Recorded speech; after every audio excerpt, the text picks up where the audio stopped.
Blue Book: The Science Behind Self-Discipline. 1. Discipline is brain-based, not just willpower. Discipline mainly involves the prefrontal cortex, the decision-making. Part of your brain. It plays a key role in planning, focusing, and controlling impulses. However, this part of the brain gets tired easily, which is why relying only on willpower is not effective in the long run. When you depend purely on motivation, you are setting yourself up for inconsistency because motivation fluctuates. That's why systems and structure matter more than temporary bursts of energy. Backhand index pointing right. Real discipline is about reducing the need to force yourself every time. 2. Habits are the foundation of discipline. Your brain loves patterns and routines because they reduce mental effort. This is where habits come in. Habit loop. Cue, routine, reward. Example: alarm, cue; wake up early, routine; feel productive, reward. Once habits are formed, discipline becomes automatic. You don't need to think or struggle.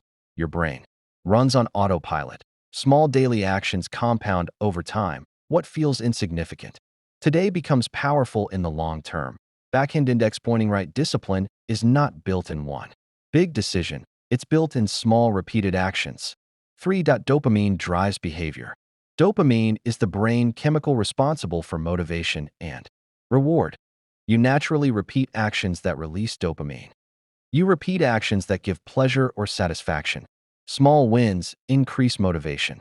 Progress creates momentum. Breaking big goals into small steps works because each step gives a dopamine reward, keeping you engaged. However, too much easy dopamine, like scrolling, gaming, junk content, weakens discipline because your brain prefers quick rewards.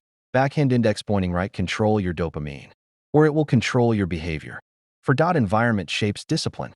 Your surroundings influence your behavior more than your intentions. Clean, organized spaces improve focus. Clutter and distractions reduce self-control. Easy access to distractions equals weak discipline. Example: keeping your phone away makes studying easier.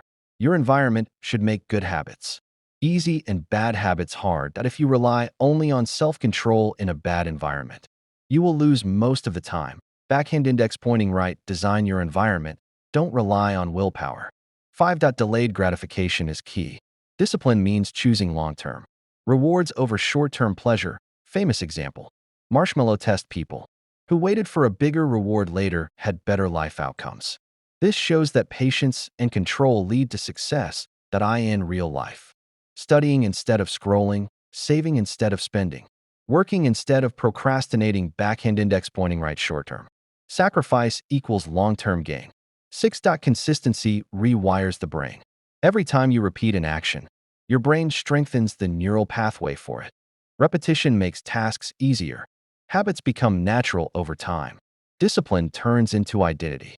The more consistent you are, the less effort it takes to stay disciplined, even on bad days. Showing up matters more than being perfect. Backhand index pointing right. Consistency beats intensity. 7. Emotions affect discipline. Your emotional state has a strong impact on your ability to stay disciplined. Stress, boredom, and frustration weaken self-control. Emotional overload leads to impulsive decisions. Poor mood increases procrastination. Managing emotions is essential for long-term discipline. Techniques: take breaks when overwhelmed. Practice self-awareness. Avoid making decisions in emotional states. Backhand index pointing right. Control your emotions, or they will control your actions. Final truth: discipline is not about being strong. It's about being smart. It's about building systems instead of relying on motivation, creating habits instead of forcing effort, designing environments instead of fighting distractions, staying consistent instead of chasing perfection. Backhand index pointing right. Discipline is a skill, and like any skill, it can be trained. Start small, stay consistent, trust the process. Disclaimer: this content is for educational and informational purposes only.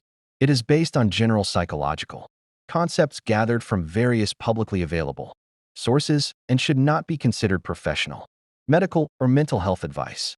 Content may be similar to material available on other websites.